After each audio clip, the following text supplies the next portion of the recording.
ஆமென். ஒரே ஒரு சந்திப்பு தான். ஆண்டவர் ஒருமுறை தரிசனமானார். சவுல் எனப்பட்டவன் இப்பொழுது யாராய் மாறினான்? பவுலாய் மாறினான். பவுலாய் மாறினான். வேதம் அவரை குறித்து சொல்லப்பட்டிருக்கிற காரியத்தை நீங்க வாசிக்கும் பொழுது, ஆமென், அப்போஸ்தலர் 9ஆம் அதிகாரம் 11ஆம் வசனத்தை நீங்க வாசிக்கும் பொழுது, அப்பொழுது கர்த்தர், நீ எழுந்து நேர்த்தெரு எனப்பட்ட தெருவுக்கு போய் யூதாவின் வீட்டில் தர்சு பட்டணத்தனாகிய சவுல் என பேருள்ள ஒருவனை தேடு, அவன் இப்பொழுது ஜெபம் பண்ணுகிறான். ஆமென். எப்படிப்பட்ட சவுலை கர்த்தர் மாற்றுகிறார் பாருங்க. நிருபங்களை கேட்டு வாங்கின ஒரு சவுல் இப்பொழுது ஆண்டவர் அவனை குறித்து ஒரு சாட்சி கொடுக்கிறார். இப்பொழுது அவன் என்ன பண்றான்? ஜெபம் பண்ணி கொண்டிருக்கிறான். ஆமென். கர்த்தருடைய ஒரு மனுஷனை தொடும் பொழுது, ஒரு மனுஷியை தொடும் பொழுது அவன் எப்படிப்பட்டவனாய் மாறுகிறான் அப்படின்னு சொன்னா, அவன் ஜெபம் பண்ணுகிறவனாய் மாறுவான். ஆமென். அப்ப அழைப்பை பெறுவதற்கு முன்பதாக, ஆமென், அழைப்பை பெற்று கர்த்தருக்காக வைராகியமாய் நிற்பதற்கு முன்பதாக ஒரு மனுஷன் எப்படிப்பட்டவன், கர்த்தர் சந்தித்தவுடன் அவன் எப்படிப்பட்டவனாய் மாறுவான்? ஜெபிக்கிறவனாய் மாறுவான்.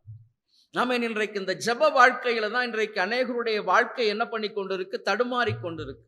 ஆமென். ஜெபம் இல்லாத ஒரு வாழ்க்கை, ஆமென், ஜெபம் இல்லாத ஒரு வாழ்க்கை ஜெயத்தை கொண்டு வரவே கொண்டு வராது. அது ஊழியமாயிருந்தாலும் சரி, குடும்பமாயிருந்தாலும் சரி, எந்த ஒரு காரியமாயிருந்தாலும் ஜெபம் இல்லை என்றால் அந்த வாழ்க்கையில் என்ன இருக்காது? கர்த்தருடைய ஆசீர்வாதம் இருக்காது. நீங்க உங்க பிள்ளைகளுக்கு ஏற்ற வரனை நீங்க தேடிக்கொண்டிருக்கலாம். பிள்ளைகளுக்கு படித்து முடித்தவுடன் நல்ல ஒரு வேலை வாய்ப்பை தேடிக்கொண்டிருக்கலாம்.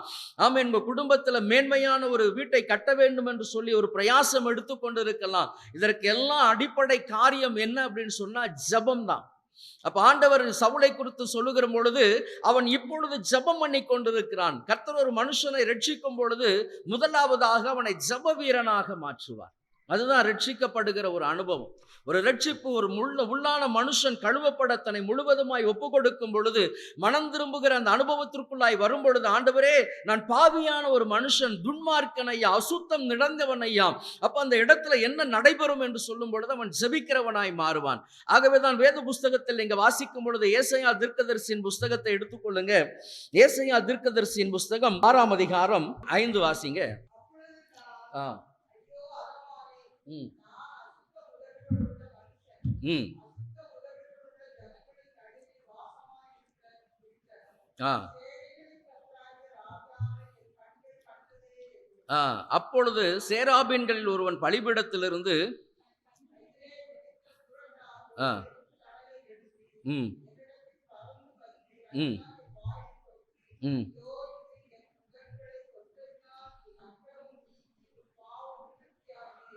ஆ ம்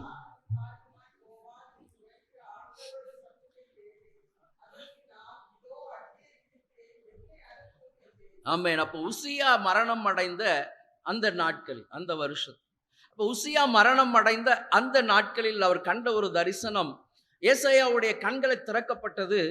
ஆமென். அவர் சொல்லுகிற ஒரு காரியம், ஐயோ அதமானேன், ஐயோ அதமானேன். அப்ப ஆண்டவர் ஒரு மனுஷனை தொடும் பொழுது, ஆமென், முதலாவதாக ஒரு ஜெப வீரனாக, ஐயோ நான் அதமானேன் அப்படின்னு சொன்ன உடனே அவர் என்ன சொல்றாரு? நான் எப்படி இருக்கிறேன்? அசுத்த உதடுகள் உள்ள ஜனங்கள் மத்தியில நான் வாசம் பண்றேன் ஐயா. பாவம் நிறைந்த ஜனங்கள் மத்தியில நான் வாசம் பண்ணி கொண்டு இருக்கிறேன். ஆமென். உடனடியாக ஒரு ஆமென் தூதன் அக்கினி குரடினால் தடலை கொண்டு வந்து அவனுடைய நாவை தொட்ட பொழுது, உடனடியாக அவர் சொல்லுகிற காரியம் பாருங்க, வாயை தொட்டு, இதோ உன் உதடுகளை தொட்டதினால் உன் அக்கிரமம் நீங்கி உன் பாவம் நிவர்த்தியானது. அப்ப அந்த சுத்திகரிப்பு, ஒரு ஜெப வாழ்க்கை கர்த்தர் தொடும் பொழுது ஒரு சுத்திகரிப்பு உண்டாகிறது. அப்ப அந்த சுத்திகரிப்பிலிருந்து ஒரு விடுதலை, அதன் பின்பதாக அவனுடைய செவிகள் திறக்கப்படுகிறது. அவன் செவிகள் திறக்கப்படுகிறது. அப்ப அவன் சொல்லுகிற ஒரு காரியம்தான், யாரை அனுப்புவேன்? யார் நமது காரியமாய் போவான்? யார் நமது காரியமாய் போவான்? அப்பதான் ஏசாயா சொல்லுகிறார், ஆண்டவரே என்னை அனுப்பும் ஐயா, என்னை அனுப்பும். ஆமென். அப்போ சவுலை குறித்து ஆண்டவர் சொல்லுகிற ஒரு காரியம், அவன் என்னுடைய நாமத்து நிமித்தம் எவ்வளவாய் பாடுபட வேண்டும் என்பதை ஆமென் நான் அவனுக்கு தெரிவிப்பேன். அவன் நான் தெரிந்து கொண்ட பாத்திரமாய் இருக்கிறான். ஆனா ஏசாயாவுக்கு ஆண்டவர் சொல்லும், ஆமென், தொடும் பொழுது, அக்னி குரடினால் தொடும் பொழுது சொல்றான், ஆமென், கர்த்தர் தொட்டவுடன் சொல்ற, யாரை அனுப்புவேன்? யார் நமது காரியமாய் போவான்? அந்த ஆண்டவருடைய சத்தத்தை கேட்டவுடனே தன்னை அர்ப்பணிக்கிறான். வந்திருக்கிற கர்த்தருடைய ஜனமே, ஊழியம் என்பது ஏனோ தானோ என்று செய்கிற ஒரு காரியம் அல்ல. அது கர்த்தருக்கு பயப்படுகிற மனுஷன் பார்க்கிறான், மனுஷன் கூலி கொடுப்பதல்ல. அது ஆண்டவர் அழைப்பு, ஆண்டவர் கூலி கொடுக்கிறவர். ஆமென். அப்போ ஒரு ஊழிய அழைப்பை பெற்றிருக்கிற அல்லது ஊழியத்துக்கு அழைக்கப்பட்டிருக்கிற கர்த்தருடைய ஜனம் யாரை தேடணும் அப்படின்னு சொன்னா, கர்த்தரை அதிகமாய் தேடணும். ஆமென். நீங்க உங்களுடைய ஜெப வாழ்க்கை மனுஷருக்கு தெரியும்படியாக அல்ல, அந்தரங்கத்தில் உங்கள் பிதா உங்களை பார்க்கும்படியாக அந்தரங்கத்தில் ஜெப வாழ்க்கை இருக்கும். ஆமென். அந்தரங்கத்தில் நீங்க எந்த அளவுக்கு ஆழமாய் நீங்க ஜெபிக்கிறீங்களோ அந்த அளவுக்கு தான் கர்த்தர் உங்களை என்ன பண்ணுவார், வெளியரங்கமாய் எடுத்து பயன்படுத்துவார். அப்ப இந்த நாட்களில் இப்படிப்பட்ட ஆழமான ஜெப வாழ்க்கைகள்லாம் இன்னைக்கு அநேகருடைய வாழ்க்கையில இல்லை. ஏதோ ஒரு கடமைக்காக ஒரு 5 மணி நேரம் நான் ஜெபம் பண்றேன், 3 மணி நேரம் ஜெபம் பண்றேன். இல்ல, பரிசுத்த ஆவியானவருடைய பிரசன்னத்தை உணராத எந்த ஒரு ஜெபமும் ஒரு சரியான ஜெபம் கிடையாது. கர்த்தருடைய ஆவியானவரோடு நீங்கள் இணைந்து ஜெபிக்கும் பொழுது கர்த்தர் உங்களை என்ன பண்ணுவார்னா பரிசுத்தப்படுத்தி கொண்டே இருப்பார். ஆமென். தேவையில்லாத காரியத்தை, தேவையில்லாத சிந்தைகளை கொண்டு வந்து நிறுத்தி கொண்டே இருக்க மாட்டார். ஆமென். தேவையில்லாத காரியத்தை பேசும்படியாக ஆமென் விடமாட்டார். எல்லா இடங்களிலும் எந்த இடத்துல உங்க செவியை அடைக்க வேண்டும், எந்த இடத்துல நாவை ஆமென் கட்டுப்படுத்த வேண்டும், எந்த இடத்துல பார்வையை செலுத்தக்கூடாது, எல்லாவற்றையும் உங்களுக்கு யார் கற்றுக் கொடுப்பா? பரிசுத்த ஆவியானவர் கற்றுக் கொடுப்பார். ஆமென். இன்றைக்கு உலகத்தோடு கூட ஜீவித்துக் கொண்டு இருந்து நம்ம என்ன பண்ண முடியாது, கர்த்தருக்காக எழும்ப முடியாது. அப்போ ஆண்டவருடைய அழைப்பை அறிந்து கொள்ள வேண்டும். ஆண்டவரே, நீர் எதற்காக என்னை தெரிந்து கொண்டிருக்கிறீர் ஐயா? அப்ப அழைப்பு தெரிந்தால் மட்டும்தான் நம்ம என்ன பண்ண முடியும், ஊழியத்தில் எழும்பி பிரகாசிக்க முடியும். அப்போ ஊழியத்துல ஆமென் எழும்பி பிரகாசிக்கிற அந்த அனுபவம் காணப்படணும் அப்படின்னு சொன்னா ஆண்டவருடைய சமூகத்தில் விழுந்து கிடக்கிறவனாய் காணப்படணும். அப்ப சவுலை குறித்து ஆண்டவர் சொல்லுகிறார், அவர் என்னுடைய நாமத்து நிமித்தம் எவ்வளவாய் பாடுபட வேண்டும் என்பதை நான் தெரிவிப்பேன். நாமத்து நிமித்தம். ஊழியம் என்பது ஒரு சாதாரணமானது கிடையாது. ஆமென். எல்லா பக்கத்துல என்ன இருக்கும், நெருக்கம் இருக்கும், போராட்டம் இருக்கும், சஞ்சலம் இருக்கும், உபத்திரவங்கள் இருக்கும், வேதனைகள் இருக்கும். இதன் மத்தியில தான் நீங்க என்ன பண்ணணும், கர்த்தருக்காக எழும்பி நின்று கர்த்தருக்காக வைராக்கியமாய் நிற்கிறவர்களாய் காணப்பட வேண்டும். வந்திருக்கிற கர்த்தருடைய ஜனமே, என் நாமத்தை அறிவிப்பதற்காக நான் தெரிந்து கொண்ட ஆமென் பாத்திரமாய் இருக்கிறான். நான் தெரிந்து கொண்ட பாத்திரமாய் இருக்கிறான். ஆமென். அப்போ பவுலை குறித்து வேதத்தில் நீங்க இன்னும் வாசிக்கும் பொழுது வாசிக்கலாம். 2 கொரிந்தியர் 11:13. ஆ ஆ ம் ம் ம் ஆ ம் ம் ஆமென். ஆமென். மறுபடியும் அந்த வசனம் வாசிங்க. ம் ஆ ம் ம் ஆ ம் ம் ம் ஆ ஆமென். அப்போ கள்ள அப்போஸ்தலர்கள், அப்போ ஊழியம் செய்யக்கூடிய கள்ள அப்போஸ்தலர்கள். இப்போ இவர்களை குறித்து எழுதிவிட்டு அதன் பின்பதாக அவர் கீழே எழுதும் பொழுது பாருங்க, 21 வசனம், நாங்கள் பலவீனரானது போல எங்களுக்கு வந்த எல்லா கனவீனத்தை குறித்து பேசுகிறேன். ஒருவன் எதிலே துணிவுள்ளவனாய் இருக்கிறானோ அதிலே நானும் துணிவுள்ளவனாய் இருக்கிறேன். இப்படி புத்தியினமாய் பேசுகிறேன். அவர்கள் எபிரேயரா, நானும் எபிரேயன். அவர்கள் இஸ்ரவேலரா, நானும் இஸ்ரவேலன். ஆமென். அந்த வசனம் தொடர்ந்து அப்படியே வாசிங்க. 23 வாசிங்க. ம் ம் ஆ ஆ ம் ம் ம் ஆ ம் ஆ ம் ம் ஆ ம் ம் ம் ஆ ம் ம் ம் ஆ ம் ம். ஆமென். அப்போ அப்போஸ்தலனாகிய பவுலை குறித்து ஆண்டவர் சொல்லுகிறார், அவன் என் நாமத்தின் நிமித்தம் எவ்வளவாய் பாடுபட வேண்டும் என்பதை நான் அவனுக்கு தெரிவிப்பேன். கொரிந்தியருக்கு எழுதுகிற ஆமென், இந்த சபைக்கு எழுதும் பொழுது பவுல் எழுதுகிறார். ஆமென், எப்படிப்பட்ட அனுபவங்கள் வழியாக கர்த்தர் என்னை நடத்தி கொண்டிருக்கிறார். அப்ப கள்ள அப்போஸ்தலர்கள், கள்ள வேலையாட்கள் கிறிஸ்துவனுடைய அப்போஸ்தலரின் வேஷத்தை தரித்தவர்களாக இருக்கிறாங்க. அது ஆச்சரியம் அல்ல, சாத்தானும் ஒளியின் தூதனுடைய வேஷத்தை தரித்துக் கொள்வானே. ஆமென். அப்ப அந்த சாத்தானுடைய கிரியைகள், அப்ப அழைக்கப்பட்டிருக்கிற கர்த்தருடைய ஜனத்துக்கும் ஆமென் அழைக்கப்படாதவர்களுக்கு வித்தியாசம் உண்டு. ஆமென். அநேகருக்கு ஊழியம் செய்யக்கூடிய வாஞ்சை இருக்கலாம், தாகம் இருக்கலாம். ஆனா அந்த அபிஷேகம் இல்லை என்று சொன்னால் ஆமென், அந்த அப்போஸ்தல பட்டத்திற்கு அல்லது கர்த்தருடைய ஊழியத்தை செய்ய வேண்டும் என்கிற அந்த அனுபவத்தை என்ன பண்ண முடியாது, பெற்றுக்கொள்ளவே முடியாது. அப்ப கர்த்தரால் அழைக்கப்பட்டவனுடைய ஊழியத்தின் பாதைகள் எப்படி இருக்கும் அப்படின்னு சொல்லி பார்த்தீங்க அப்படின்னு சொன்னா, யூதர்களால் ஒன்று குறைய 40 அடியாக ஆமென் நான் 5 தரம் அடிக்கப்பட்டேன். 5 அடியா ஆமென், 5 முறை நான் அடிக்கப்பட்டிருக்கிறேன். அப்போ ஒரு ஊழியக்காரன், கர்த்தரால் அழைப்பை பெற்றவன், கர்த்தருடைய நாமத்திற்காக எல்லா விதமான பாடுகளுக்காக தன்னை என்ன பண்ணுவான், உட்படுத்தி கொண்டே இருப்பான். ஆமென். அவன் எதை குறித்தும் கவலைப்படாதபடிக்கு கிறிஸ்துவின் நாமம் மட்டுமே என்ன பண்ணணும், மகிமைப்படணும். ஆமென். ஆகவே தான் அப்போஸ்தலனாகிய பவுல் எழுதின எல்லா நிருபங்களை நீங்க வாசிக்கும் பொழுது அவர் தன்னை பிரதானப்படுத்தல, கிறிஸ்துவை மட்டுமே பிரதானப்படுத்தினார். ஆமென். அப்போ எழுதுகிற வார்த்தைகள் ஒவ்வொன்றையும் நீங்க நிதானித்து படிக்கும் பொழுது ஆமென், பிரயாணங்களினால் வந்த மோசங்கள், ஆறுகளினால் வந்த மோசங்கள், மற்றுமல்ல சுய ஜனங்களினால் வந்த மோசங்களிலும் ஆமென், பட்டணங்களினால் ஆமென் உண்டான மோசங்கள், சமுத்திரங்கள், இப்படி பலவிதமான நாச மோசங்கள். அழைப்பை பெற்றவர்களுக்கு எல்லா பக்கத்துல இருந்தும் நெருக்கங்கள் வந்து கொண்டே இருக்கும். வந்திருக்கிற கர்த்தருடைய ஜனமே, என்னுடைய நாமத்தை அறிவிப்பதற்காக நான் தெரிந்து கொண்ட பாத்திரம்.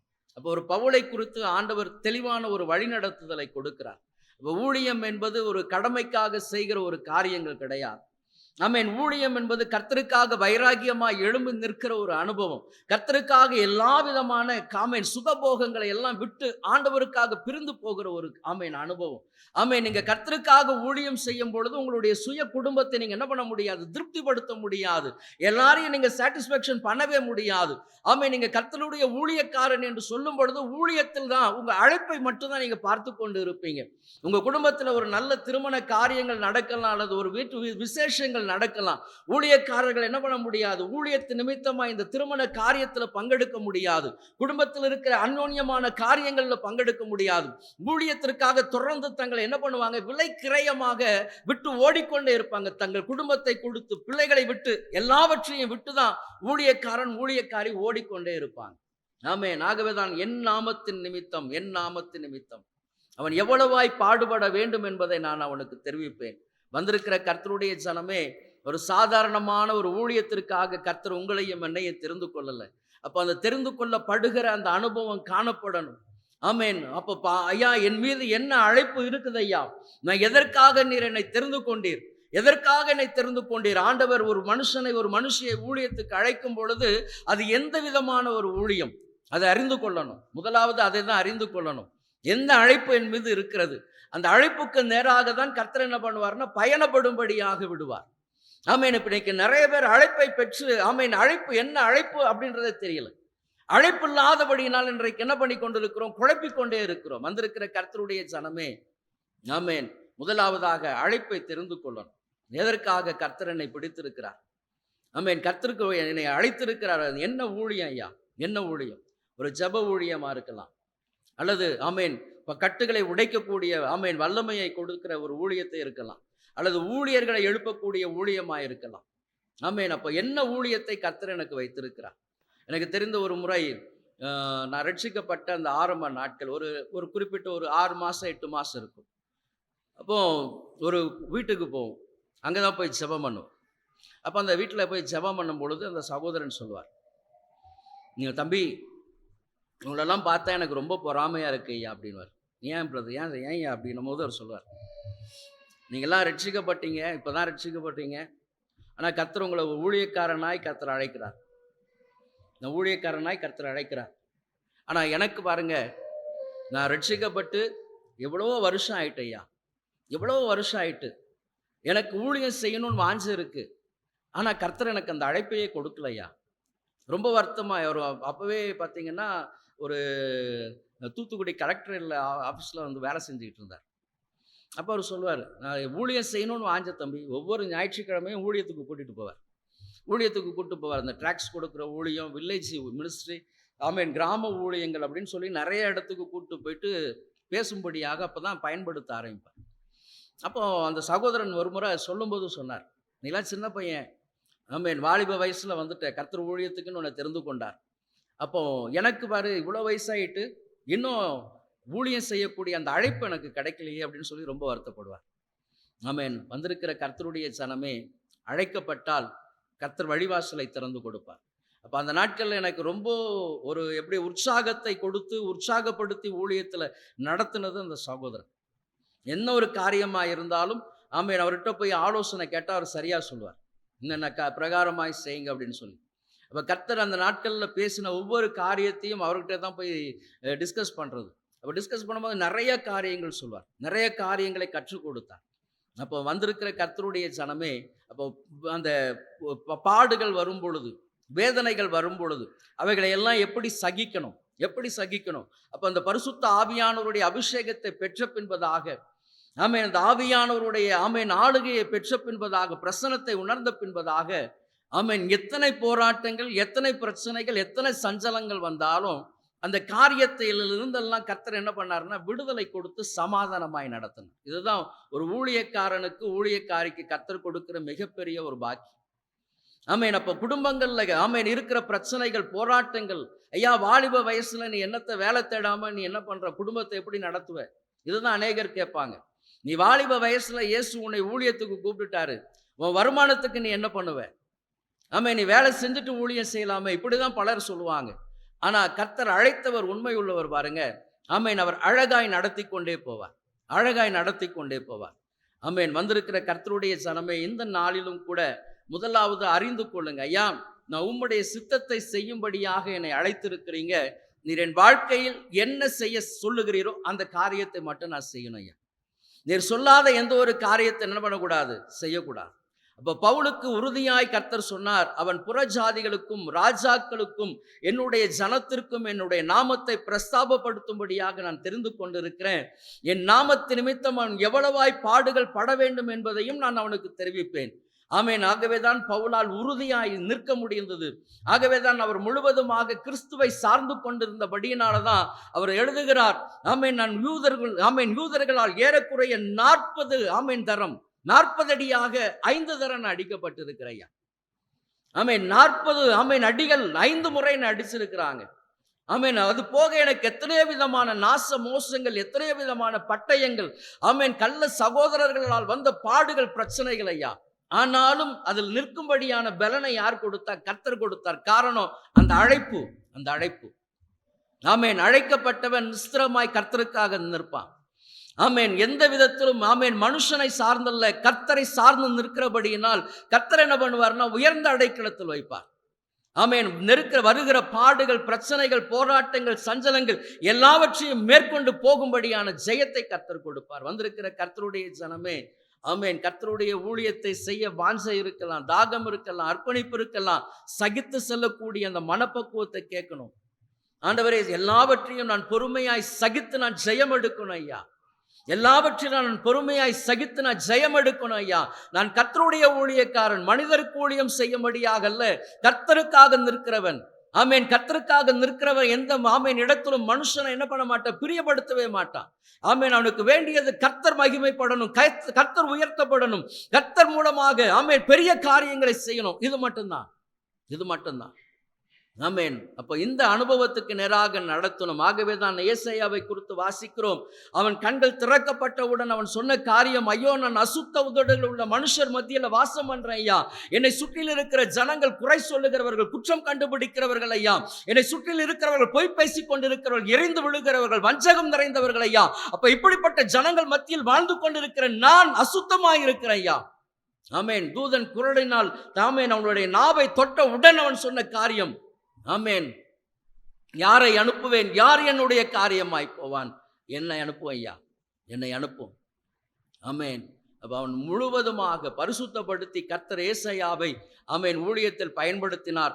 ஆமென் 2000 ஆண்டுகளுக்கு பின்பதாக கிறிஸ்துவின் பிறப்பு எப்படி இருக்கும் என்பதை அதன் பின்பதாக அவர் எழுதுகிறார். இதோ ஒரு ஆமென் கன்னிகை கர்ப்பவதியாகிய ஒரு குமாரனை பெறுவார். ஆமென் வந்திருக்கிற கர்த்தருடைய சனமே, கண்கள் திறக்கப்படணும். ஆமென் அழைப்பை பெறணும். ஆமென் போராட்டங்கள் சஞ்சலங்கள் இது வழியாக ஊழியத்தில் பயணப்படணும். எத்தனை விதமான நிந்தைகள், எத்தனை விதமான அவமானங்கள் எல்லாவற்றையும் சகித்து செல்லும்படியாய் கர்த்தர் ஆமென் அழைப்பை பெற்றிருந்தால் அதில் பொறுமையாய் காத்திருந்து ஆமென் ஜீவ கிரீடத்தை பெறும்படியாக செய்வார். ஆமென். அப்போ இரண்டே சம்பவத்தை சொல்லி நான் முடிக்கிறேன்.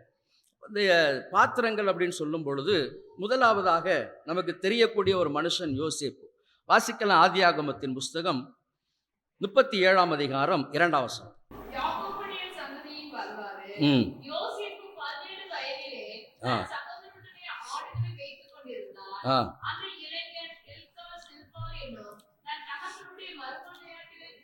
போதும். யோசேப்பை குறித்து வாசிக்கும் பொழுது அவனுக்கு வயது என்ன? 17 வயது. ஆமென் 17 வயது. அதற்கு பின்பதாக ஆதியாகமத்தின் புஸ்தகம் 41ஆம் அதிகாரம் 46ஆம் வசனம் வாசிங்க.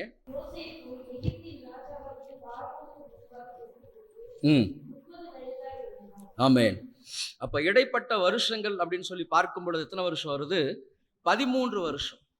இடைப்பட்ட வருஷம் 13 வருஷம். அப்ப ஊழியனாக அழைக்கப்பட்ட, ஊழியக்காரியாக அழைக்கப்பட்டு ஆமென் கர்த்தருக்காக வைராகியமாய் நிற்கணும் அப்படின்னு சொன்னா ஆமென் ஒரு யோசேப்புக்கு ஒரு குறிப்பிட்ட காலம் இருந்தது. எத்தனை வருஷம்? 13 ஆண்டு. ஆமென். காரணம் என்ன அப்படின்னு சொன்னா இப்போ வாசிக்கலாம். அதே ஆதியாகமத்தின் புஸ்தகம் 37ஆம் அதிகாரத்தில் நீங்க வாசிக்கும் பொழுது 19 ஆமென் அரிக்கட்டுகளை குறித்து ஆமென் 9ஆம் அதிகாரத்தில் பார்த்தீங்கன்னு சொன்னா ஆமென் சகோதரனிடத்துல சொல்றான். ஆமென் ஒரு சொப்பனத்தை பார்த்தேன். அந்த சொப்பனத்துல என்னுடைய அரிக்கட்டுக்கு முன்பதாக உங்களுடைய அரிக்கட்டுகள் எப்படி இருந்ததா?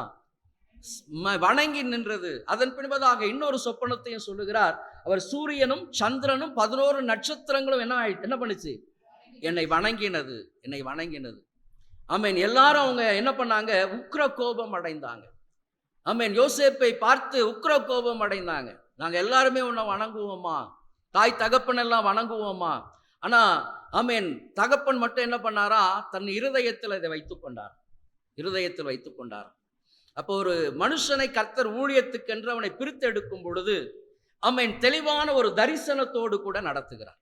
தெளிவான தரிசனம். யோசேப்புக்கு ஒரு தரிசனம் வைக்கப்பட்டிருந்தது.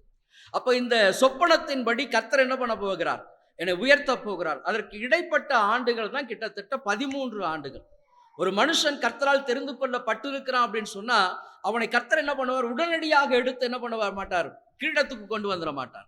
அவனை புடமிட்டு புடமிட்டு புடமிட்டு புடமிட்டு பக்குவப்படுத்தி கொண்டே இருப்பார். பக்குவப்படுத்தி கொண்டே இருப்பார். ஆமென். அப்ப இன்றைக்கு குடும்ப வாழ்க்கையில கணவன் மனைவியாக நம்ம என்ன பண்ண முடியல? அநேக நேரத்துல பக்குவப்பட முடியல. கணவனை புரிந்து கொள்ளாதபடி, மனைவியை புரிந்து கொள்ள முடியாதபடி, பிள்ளைகளை புரிந்து கொள்ள முடியாதபடிக்கு தான் இன்னைக்கு என்ன பண்ணியிருக்கிறோம்? குடும்பத்தை விட்டு எல்லாரையும் விட்டு நம்ம என்ன பண்ணியிருக்கிறோம்? தூரப்படுத்தி கொண்டே இருக்கிறோம். தூரப்படுத்தி கொண்டே இருக்கிறோம். அதல்ல. ஆமென். யோசேப்பை கர்த்தர் என்ன பண்ணினார்னா தரிசனத்தை கொடுத்தார்.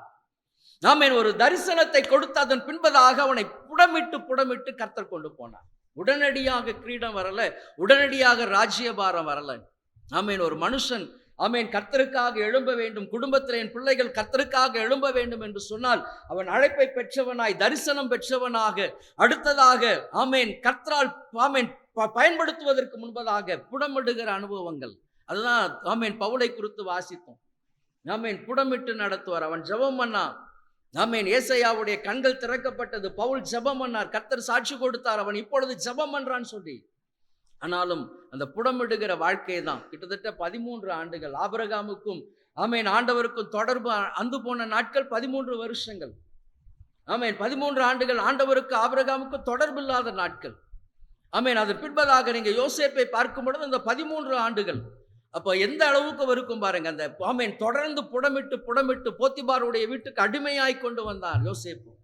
அடிமையாய் வந்து அடிமையாய் வாழ்ந்து கொண்டிருந்து ஆமென் செய்யாத பாவத்திற்காக தன்னுடைய வஸ்திரத்தை உருந்து நிர்வாணமாய் ஓடிப்போனான். ஆனா வேதம் ஒரு காரியத்தை மாத்திரம் திரும்ப திரும்ப சொல்லிக்கொண்டே இருந்தது. கர்த்தர் யோசேப்போடு இருந்தார், கர்த்தர் யோசேப்போடு இருந்தார். ஆமென். பாடுகள் வரும் பொழுது, உபத்திரவங்கள் வரும் பொழுது, நெருக்கங்கள் வரும் பொழுது கர்த்தர் யாரோடு கூட இருப்பார்? அழைப்பை பெற்றவனோடு கூட இருப்பார். ஆமென். அழைக்கப்பட்டவனோடு கர்த்தர் இருப்பார். தெரிந்து கொள்ளப்பட்டவனோடு கர்த்தர் இருப்பார். ஆமென். அவர் கைவிடுகிற தேவன் அல்ல. ஆமென். அந்த புடமிடுகிற அனுபவம் வரும் பொழுது, அவன் பாடுகளுக்கு ஆமென் உள்ளாக நடக்கும் பொழுது கர்த்தர் விலகி இருக்க மாட்டார். அவனோடு கூட தான் கர்த்தர் இருப்பார். ஆமென். அப்ப யோசேப்பு தன்னுடைய நியாயத்திற்காக என்ன பண்ணல? போய் நிற்கல. போத்திபார்கிட்ட போய் வாதாடல. நான் நீதி உள்ளவன், நான் நியாயம் உள்ளவன், என்னிடத்துல கரை இல்லை, குற்றம் இல்லை, வாதிடல. ஆமென். சிறைச்சாலையை கொண்டு போய் ஆமென் போடப்பட்டான். ஆனாலும் கர்த்தர் என்ன பண்ணினாரா? சிறைச்சாலை அதிகாரியுடைய கண்களில் என்ன பண்ணாரா? தயவை கட்டளையிட்டார். தயவை கட்டளையிட்டார். கர்த்தர் ஒரு மனுஷனோடு கூட இருந்தால் எந்த இடத்திலும் கர்த்தர் அவனுக்கு தயவை கொடுத்து கொண்டே இருப்பார். அதுதான் கர்த்தருடைய அழைப்பை பெற்றவன். ஆமென். அழைக்கப்பட்டிருக்கிற கர்த்தருடைய சனம், தெரிந்து கொள்ளப்பட்டிருக்கிற கர்த்தருடைய சனம், ஆமென், யாருக்காக ஓடிக்கொண்டிருக்கிறோம்? யாருக்காக ஆமென் செயல்பட்டு கொண்டிருக்கிறோம்? யாருக்காக ஆமென் ஊழியம் செய்து கொண்டிருக்கிறோம்? தெளிவு வேணும், தெளிவு வேணும். ஆமென். மனுஷரை பிரியப்படுத்தினா நான் யாரும் இல்லை, கர்த்தருடைய ஊழியக்காரன் அல்ல. ஆமென். கர்த்தரை மனுஷனை பிரியப்படுத்தினால், ஆமென், மனுஷனை பிரியப்படுத்தினால் ஒன்றுமே பிரயோஜனம் கிடையாது. நீங்க கர்த்தரை மகிமைப்படுத்தினால், கர்த்தரை உயர்த்தினால் கர்த்தர் கிரீடத்தை கொடுப்பார். ஆமென். நித்திய ஜீவனை கொடுப்பார். ஆமென். உண்மையும் உத்தமும் உள்ள ஊழியக்காரனை உன்னுடைய எஜமானுடைய ஆமென் ராஜ்யத்திற்குள் பிரவேசி. ஆமென். அப்படிப்பட்ட வார்த்தைகள், மேன்மையான வார்த்தைகளை கர்த்தர் கொடுப்பார். அதுதான் கர்த்தருடைய ஊழியத்தை செய்யும்படியாக கர்த்தரால் தெரிந்து கொள்ளப்பட்டவர்களாய் காணப்படணும். ஆமென். இழிவான இச்சைக்காக பிழையாமை ஆமென் வஞ்சித்தது போல ஆமென் அப்படிப்பட்ட வஞ்சனைகளுக்குள்ளாக ஓடி போகக்கூடாது. ஆமென். கர்த்தரை பிரியப்படுத்துகிற ஒரு ஊழியக்காரன் அப்படின்னு சொன்னா பவுலை குறித்து ஆமென் ஆண்டவர் சொல்லுகிறார், என் நாமத்து நிமித்தம் அவன் எவ்வளவாய் பாடுபட வேண்டும் என்பதை நான் அவனுக்கு தெரிவிப்பேன். ஆமென். கர்த்தரால் ஆமென் அழைக்கப்பட்டவன் உலகத்தில் மோசம் செய்ய மாட்டான். உலகத்துக்கு தன்னை விற்று போட மாட்டான். உலகத்தில் உள்ள எல்லா விதமான ஆமென் ஆசை இச்சைகளுக்கு தன்னை என்ன பண்ண விலகி விலகி ஓடிக்கொண்டே தான் இருப்பான். காரணம், எப்படியாகிலும் கர்த்தர் மகிமைப்படணும் ஐயா. எந்த பலவீனமாயிருந்தாலும், எந்த ஆமென் பிரச்சனைகள் வந்தாலும், எந்த குடும்பத்தில் போராட்டங்கள் வந்தாலும் கர்த்தர் மகிமைப்படணும். கர்த்தர் மகிமைப்படணும். ஆமென். என் மனைவி பிள்ளைகளுக்கு சொல்லுகிற காரியம் அதுதான். எனக்கு ஆமென் நீங்க அல்லது என் குடும்பம் ஆண்டவரா நீங்களா அப்படின்னு சொல்லும் பொழுது நான் ஆண்டவர் தான். அது பிள்ளையா இருந்தாலும் சரி, மனைவியா இருந்தாலும் சரி, எனக்கு ரெண்டாவது பட்சம் தான். ஆமென். எந்த ஒரு காரியமா இருந்தாலும் நான் ஆமென் உங்களுக்காக நான் ஆண்டவரை விட்டு கொடுக்க மாட்டேன். எனக்கு நீங்க இல்லைனாலும் பரவாயில்ல, எனக்கு ஆண்டவர் முக்கியம். ஆமென். இதை தான் என் பிள்ளைகளுக்கும் மனைவிக்கு அதிகமாய் சொல்லிக்கொண்டே இருப்பது. ஆமென். அப்ப அழைக்கப்பட்டவன் கர்த்தருக்காக நிற்கிறவனாய் வைராக்கியம் உடையவனாய் காணப்படணும். ஆமென். அப்ப யோசேப்பு 13 ஆண்டுகள் அவன் முழுவதுமாக புடமிட்டு அதன் பின்பதாக இப்ப வாசிக்கலாம் 41ஆம் அதிகாரம் 46ஆம் வசனம். யோசேப்பு எகிப்தின் ராஜாவாகிய பார்வோனுக்கு முன்பாக நிற்கும்போது 30 வயதாயிருந்தான். யோசேப்பு பார்வோனின் சன்னதியிலிருந்து புறப்பட்டு எகிப்து தேசம் எங்கும் போய் சுற்றி பார்த்தான். பரிபூரணமுள்ள 7 வருஷங்களிலும் அவர் பூமி மிகுதியான பலனை கொடுத்தது. அவ் 7 வருஷங்களில் எகிப்து தேசத்தின் விளைந்த தானியங்களை எல்லாம் அவன் சேர்த்து அந்த தானியங்களை பட்டணங்களில் கட்டி வைத்தான். அக்கா 41:15 வாசிங்க. பார்வோன் யோசேப்பை நோக்கி, ஒரு சொப்பனம் கண்டேன், அதன் அர்த்தத்தை சொல்ல ஒருவரும் இல்லை. நீ ஒரு சொப்பனத்தை கேட்டால் அதன் அர்த்தத்தை சொல்லுவாய் என்று உன்னை குறித்து நான் கேள்விப்பட்டேன் என்றான். ஆமென். யோசேப்பு பார்வோனுக்கு முன்பதாக வரும் பொழுது இந்த 13 வருஷம் போத்திபாருடைய வீட்டில் சிறைச்சாலையில் இருந்து பார்வோனுக்கு முன்பதாக வரும்பொழுது பார்வோன் சொல்லுகிற ஒரு காரியம், சொப்பனத்தை கேட்டால் அதன் அர்த்தத்தையும் சொல்லுவாய் என்று உன்னை குறித்து. அதுதான் அழைப்பை பெற்றவனுடைய அனுபவம், அழைப்பை பெற்றவர்களுடைய அனுபவம். உங்களை குறித்து நாங்கள் என்ன பண்ணோம்? கேள்விப்பட்டோம். ஆமென். இப்போ யோசேப்பு பார்வோனுக்கு முன்பதாக நிற்கும் பொழுது பார்வோன் சொல்லுகிற காரியம், உன்னை குறித்து நான் கேள்விப்பட்டேன்.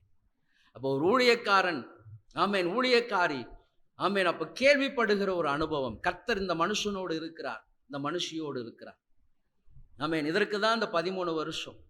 ஆமென். இந்த பாடுகள் உபத்திரவங்கள் வழியாக உங்களை ஆமென் என்ன பண்ணுவார்? பக்குவப்படுத்தி எல்லாவற்றையும் என்ன பண்ணணும்? ஆமென் உங்களை ஆமென் சீர்படுத்தி ஸ்திரப்படுத்தி ஆமென் நிலைப்படுத்தும்படியாக. அப்போ ஊழியக்காரன் ஊழியக்காரின்றது ஒரே நாளில் அப்படி வர்றது கிடையாது. அதற்காக என்ன பண்ணணும்? ஆமென், உங்களை ஜீவ பலியாக தகனிக்க ஒப்பு கொடுக்கணும். ஆமென், உங்களுடைய முரட்டு சுபாவங்களை தகனிக்க ஒப்பு கொடுக்கணும். ஆமென், சூதுள்ள இருதயத்தை தகனிக்க ஒப்பு கொடுக்கணும். என் நாவுல வஞ்சனை இருக்கக்கூடாது, பொய் புரட்டு இருக்கக்கூடாது, ஆமென், ஏமாற்றி பேசுகிறது இருக்கக்கூடாது, ஆமென், களவு இருக்கக்கூடாது, என் கண்கள் ஆமென் சரியா இருக்கணும், என் இருதயத்தின் நினைவுகள் சரியா இருக்கணும் ஐயா. ஆமென், குந்தி குந்தி நடக்கிற அனுபவங்கள் இருக்கக்கூடாது. கர்த்தர் புடமிடுவார். ஆமென், எந்தெந்த இடங்களெல்லாம் பக்குவப்படுத்தணுமோ அந்த இடத்துலலாம் தட்டி தட்டி பக்குவப்படுத்தி கொண்டே இருப்பார். ஆமென். அப்போ அந்த 13 வருஷம் ஆமென் உங்களை முழுவதுமாக கீழ்ப்படுத்தின பின்பதாக தான் கர்த்தர் எங்க கொண்டு வருவார்னா மேன்மையான ஸ்தானத்திற்கு. ஆமென், உன்னை குறித்து நான் கேள்விப்பட்டேன். உடனெல்லாம் எங்கள் கையிலெல்லாம் மைக் வரல. சாதாரணமாய் அதுக்கு பின்பதாக செருப்பு விட்டுட்டு போனாங்கன்னா செருப்புக்கு காவல் இருக்கும், யாரும் செருப்பு எடுத்துகிட்டு போகக்கூடாதுன்னு சொல்லிட்டு. ஆமென், வெளியே வாட்ச்மேன் வேலை தான், எங்களுக்கு வாட்ச்மேன் வேலை தான்.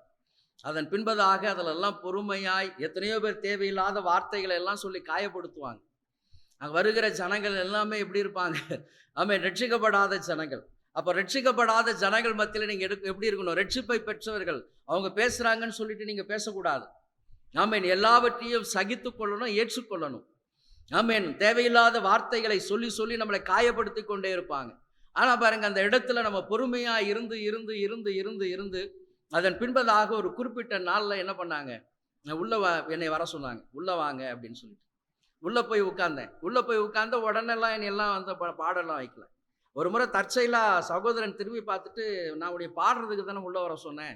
கிட்டத்தட்ட 2-3 மாதம் கழிச்சு நான் உள்ளே போய் உட்காந்து 2 மாதம் கழிச்சு தான் அவர் சொன்னார். தற்செயலாக திரும்பி பார்த்துட்டு, உன்னை பாடுறதுக்கு தான்மா உள்ளே வர சொன்னேன், நீ என்ன சும்மாவே உட்காந்துக்கிட்டு இருக்கிற அப்படின்னு சொல்லிட்டு என் கையில் அதுக்கப்புறம் தான் மைக்கு கொடுத்தாங்க. அதுக்கப்புறம் தான் அந்த பாடல் ஊழியம். ஆமென், அந்த பாடல் பாடின ஊழியங்கள். அதன் பின்பதாக அதுக்கு கொஞ்ச நாள் கழித்து ஆமென் தனியாக நடத்தும்படியாக, தனியாக அந்த பாட்டு பாடி அந்த முழு ஆராதனைகளை நடத்தும்படியாக கர்த்தர் கொடுத்தார். எடுத்த உடனே வரல, ஆனால் பக்குவப்படுத்தினார். எல்லா இடங்களிலும் பக்குவப்படுத்தி தேவையில்லாத வார்த்தைகளை சொல்லுகிற ஜனங்கள் எல்லாம் ஆமென் சொன்ன காரியங்களை எல்லாம் அறிந்து கொண்டும் என்ன பண்ணாங்க அப்படின்னா ஊழியத்தை கரெக்டாக பயன்படுத்தினார். ஆமென், அப்போ எந்தெந்த இடத்துல என்னென்ன காரியத்தை செய்யணும் அப்படின்னு சொன்னால் ஜபம் மட்டும்தான். ஆமென், அதிகமாக வீட்டில் உட்காந்து ஜபம் பண்ணிக்கிட்டே இருப்பேன். செவ்வாய்க்கிழமை ஊழியமாக இருந்தாலும் சரி, எந்த ஊழியமாக இருந்தாலும் சரி, முழங்காலில் நின்று ஜபம் பண்ணிக்கிட்டே இருப்பேன். அந்த ஊழியத்தில் எப்படியாகிலும் கர்த்தர் பயன்படுத்தணும் ஐயா, கர்த்தர் மகிமைப்படணும்.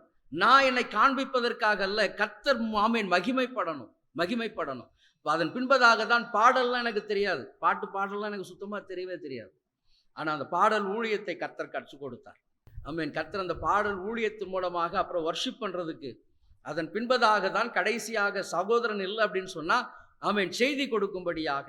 இத்தனைக்கும் எல்லாரும் என் ஊழியத்தில் எல்லாரும் என்னை விட பெரியவங்க, ஆனால் சின்னவனாக இருக்கிற என்னை கர்த்தர் அந்த இடத்துல முதன்மைப்படுத்தினார். அந்த வரங்களுக்காக அந்த ஜபத்தை சொல்லி சொல்லி நடத்தக்கூடிய அந்த அனுபவத்தை கர்த்தர் கொடுத்தார். ஆமென், அப்போ யோசேப்பை போல 13 வருஷங்கள் ஆமென் குடும்பத்தில் பலவிதமான நெருக்கம், பலவிதமான பாடுகள், போராட்டங்கள், சஞ்சலங்கள், ஆனால் அவைகளை எல்லாம் சகித்து வந்த பொழுது கர்த்தர் ஆமென் மேன்மையான இடத்திற்கு கொண்டு வந்தார். மேன்மையான இடத்திற்கு கொண்டு வந்தது மட்டும் இல்லை, அந்த முழு ஊழியத்தையும் கூட கர்த்தர் என் கரத்தில் தான் கொடுத்தார். முழு ஊழியத்தை கர்த்தரினுடைய கரத்தில் கொடுத்தார். ஆமென், எல்லா விதமான போக்குவரத்திலிருந்து என்னென்ன காரியங்கள் உண்டோ எல்லாமே ஆமென் கர்த்தரினுடைய கரத்தில் கொடுத்தார். காரணம் என்ன அப்படின்னு சொன்னால் சகித்திருந்தபடியினால். எத்தனையோ அவமானங்கள், எப்படியெல்லாம் வேதனைப்படுத்துவாங்க, எல்லா விதமான வேதனைகள். கர்த்தர் அந்த காரியத்தை எல்லாம் சகித்து செல்லும்படியாய் அந்த இருதயத்தை எல்லாம் பக்குவப்படுத்தி ஆமென். நான் தனியாக இருக்கும்போது சொல்லுவார், ஏம்மா ஊழியத்தில் இதெல்லாம் கொஞ்சம் கண்டு காணாமல் இருக்கணும், இதெல்லாம் உங்களை பக்குவப்படுத்தும். ஆமென். ஆகவே தான் அந்த இடத்துல தான் யோபின் பொறுமையை குறித்தெல்லாம் நாங்கள் கேள்விப்பட்டோம். யோபின் பொறுமையை குறித்து கேள்விப்பட்டிருக்கிறீர்களே, அப்போ இந்த பொறுமையெல்லாம் கர்த்தர் கொடுத்தார். அப்போ ஆமென் கோபக்காரன் ஆகிய ஒரு சவுல், கொலை செய்து ஆமென் நிருபங்களை வாங்கி கொண்டு போன ஒரு சவுல், ஆமென் கர்த்தருக்காக ஆமென் எல்லாவற்றையும் சகித்து நான் கர்த்தருக்காக ஊழியம் செய்கிறவன் ஐயா, நான் கர்த்தருக்காக, மனுஷருக்காக அல்ல, கர்த்தருக்கு ஊழியம் செய்கிறவன். ஆமென், அவர் மாதிரியாக வாழ்ந்து போனார். ஆகவே தான் அவர் எழுதுகிறார், ஆமென் என் கிறிஸ்து உங்களில் உருவாகும் அளவு நான் என்ன பண்ணுறேன், கர்ப்ப வேதனைப்படுறேன். கிறிஸ்து உங்களில் உருவாகும் அளவு. அப்போ உங்களை பார்க்கும் பொழுது எப்படி இருக்கணும்? கிறிஸ்துவின் சாயல் வெளிப்படணும், சாயல் வெளிப்படணும். அதுக்கு தான் ஒவ்வொரு ஊழியக்காரர்கள் பிரயாசம் எடுக்கிறாங்க. ஐயா, எப்படியாகிலும் ஜனங்கள் கிறிஸ்துவை சாயலை வெளிப்படுத்திட மாட்டாங்களா? ஆமென். அதற்கு தான் பிரயாசப்படுகிறோம். அப்போ அந்த சாயல் வரல அப்படின்னு சொன்னால் நமக்கு என்ன ஆயிடுது? என்ன ஆண்டவரே, இவ்வளவு வார்த்தைகள் விதைத்தும் பலன் இல்லாமல் இருக்கு ஐயா, பலன் இல்லாமல் இருக்கு. ஆமென். ஆகவே தான் ஆண்டவர் கடந்த வருஷம் எனக்கு ஒரு வார்த்தை கொடுத்தார். நீர்வளம் பொருந்தி விதை விதைக்கிற நீங்கள் யாரு? பாக்கியவான். நீர்வளம் பார்த்து விதை விதைக்கணும். எந்த இடம் நல்ல இடமோ அந்த இடத்துல வசனத்தை விதை. எல்லா இடங்களிலும் அல்ல, நீர்வளம் பொருந்தி இருக்கிற இடத்துல மட்டும் வார்த்தை விதை. ஆமென். அப்ப அந்த இடம் பலன் கொடுக்கக்கூடியதாய் காணப்படும். ஆமென். வந்திருக்கிற கர்த்தருடைய ஜனமே, அழைப்பை பெற்றிருந்தார், கர்த்தருக்காக எழும்ப வேண்டும் என்று சொல்லி ஆமென் பிரியப்பட்டா ஆமென் என்ன பண்ணணும்? புடமிட தங்களை ஒப்பு கொடுக்கணும். ஆமென். கர்த்தருக்காக நிற்க வேண்டும் என்று சொன்னால் உங்களை கீழ்ப்படுத்தி கொண்டே இருக்கணும். கிறிஸ்து மேன்மை ஆமென் மேன்மைப்படணும், நீங்க கீழ்ப்படணும். இந்த அனுபவத்திற்குள்ளாய் வரும் பொழுதுதான் கர்த்தர் உங்களை எடுத்து பயன்படுத்துவார். கர்த்தர் இந்த வார்த்தைகளை ஆசீர்வதிப்பார். கண்களை மூடி ஜெபிக்கலாம். ஆமென். அவன் என் நாமத்தின் நிமித்தம் எவ்வளவாய் பாடுபட வேண்டும் என்பதை அவனுக்கு அறிவிப்பேன். எல்லாரும் கொஞ்ச நேரம் அப்படி ஜெபிக்கலாம்.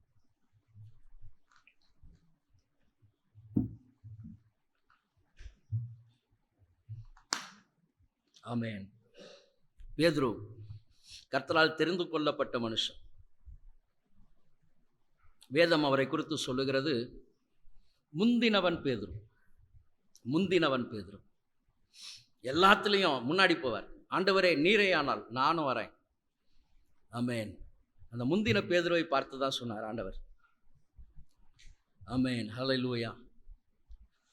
என்னை 3 தரம் மறுதலிப்பாய், பிசாசு உன்னை சுலகினால் புடைக்கும்படியாக என்கிட்ட கேட்டான். நான் உன் விசுவாசம் ஒழிந்து போகாதபடி உனக்காக வேண்டிக் கொண்டேன், உனக்காக வேண்டிக் கொண்டேன்.